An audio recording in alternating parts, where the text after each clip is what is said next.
Assalamualaikum warahmatullahi wabarakatuh. Di sini saya akan mengerjakan tugas dari mata kuliah Ulumul Quran tentang ilmu qiraat Al-Quran.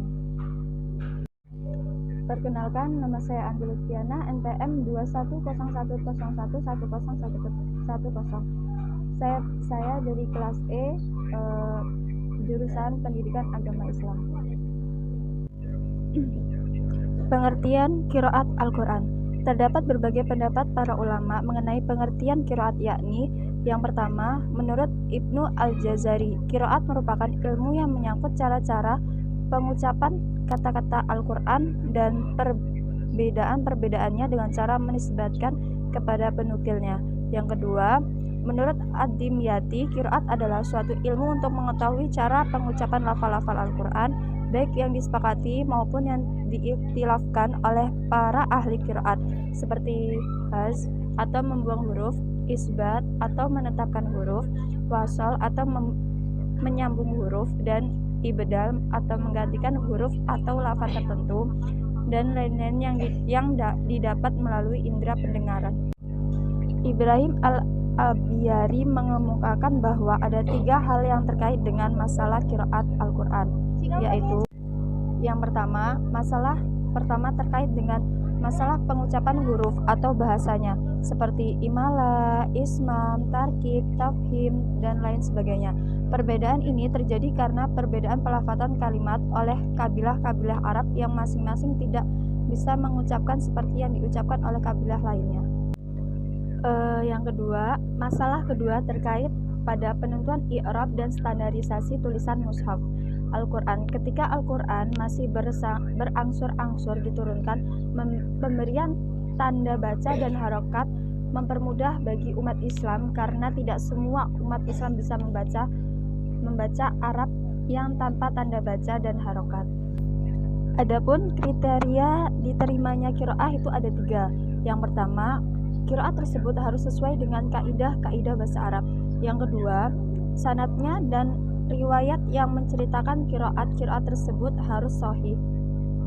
Yang ketiga, bacaan dari qiraat tersebut harus cocok diterapkan kepada salah satu musnad Utsman.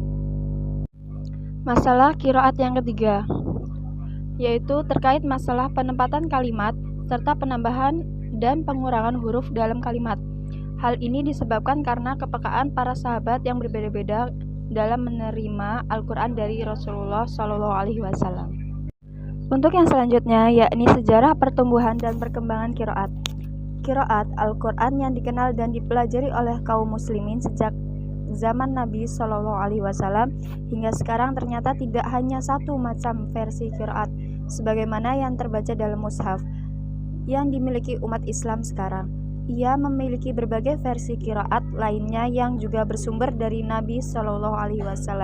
Namun demikian, dalam perjalanan sejarahnya pernah muncul sementara qiraat Al-Quran yang diragukan keberadaannya dan diduga tidak bersumber dari Nabi SAW. Untuk pembahasan yang selanjutnya, yakni aspek perbedaan qiraat dan faedahnya. Perbedaan qiraat terkadang berpengaruh dalam menetapkan ketentuan hukum.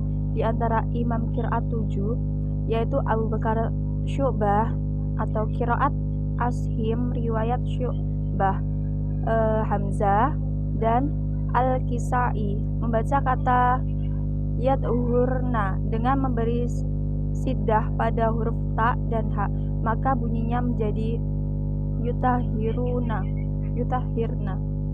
Berdasarkan perbedaan qiraat ini, para ulama fikih berbeda pendapat sesuai dengan perbedaan qiraat.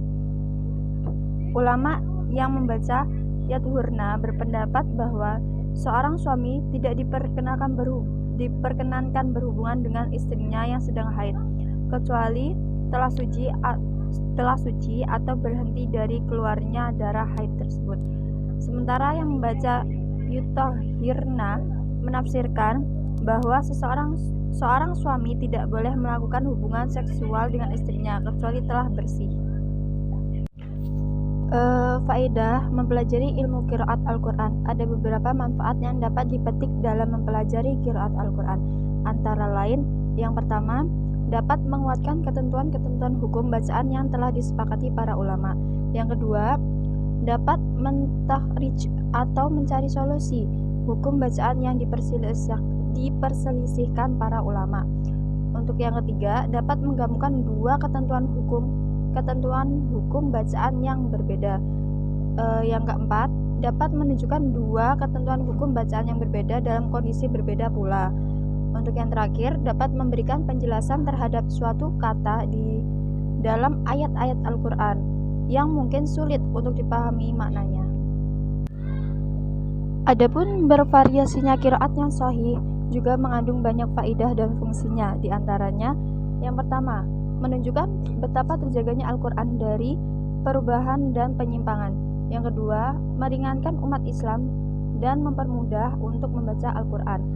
Yang ketiga, bukti kemujizatan Al-Quran dari segi kepadatan makna, karena setiap qiraat menunjukkan sesuatu hukum syara tertentu tanpa perlu mengulang lafadznya.